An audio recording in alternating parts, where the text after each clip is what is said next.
नमस्कार सभी दर्शकों को लल्लू प्रसाद जी का नमस्कार। न सलमान न माधुरी न टॉफी, हम आपके हैं कौन में सबसे मुश्किल थी इस किरदार की कास्टिंग। यूं किया गया फाइनल। जाओ बाउंड्री पे ठीक से फील्डिंग करो।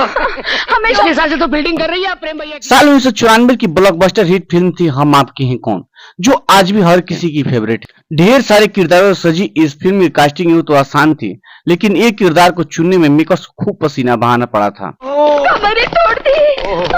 सॉरी बुआ जी, सॉरी की बच्ची। साल 1994 हिंदी सिनेमा के लिए बेहद खास रहा, क्योंकि इस साल रिलीज हुई एक ऐसी साफ सुथरी फिल्म जिसे देखने के लिए लोगों का हुजूम ऐसा उमड़ा की जिसके बारे में किसी ने कभी कल्पना नहीं की। एक आइडिया है काका, क्यों ना हम भी राम टेकड़ी चले। छुट्टी की छुट्टी, दर्शन के दर्शन, भाभी के सिलेक्शन। भाई वाह। माधुरी दीक्षित, सलमान खान, अनुपम खेर और रीमा लागू और बिंदु जैसे ना जाने कितने सितारों से सजी थी हम आपके हैं कौन। इस बार हम आपका नया सिल्क का कुर्ता भी ले चलेंगे। पूरी तरह पारिवारिक और बेहद भावुक कर देने वाले विषय पर बनी फिल्म में लोगों के होठों पर हंसी ला दी तो साथ ही उनकी आंखें भी नम की। मंगल भवन अमंगल फिल्म का एक एक किरदार दिल से लिखा गया था और उन्हें निभाने वाले कलाकारों का चयन भी काफी सोच समझ कर हुआ था। प्रेम के रोल में सलमान खूब जचे तो चुलबुली से निशा बनकर माधुरी ने दिल धड़का दिए। ये बरनी किसने तोड़ी?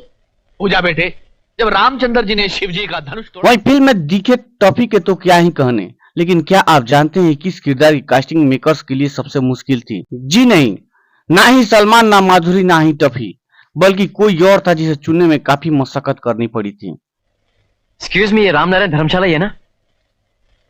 बाहर बोर्ड नहीं पड़ा। ये फिल्म का अहम किरदार था। भले ही लीड रोल प्रेम और निशा का था, लेकिन देखा जाए तो फिल्म की आधारशिला इस पूजा नाम के कैरेक्टर पर ही टिकी थी।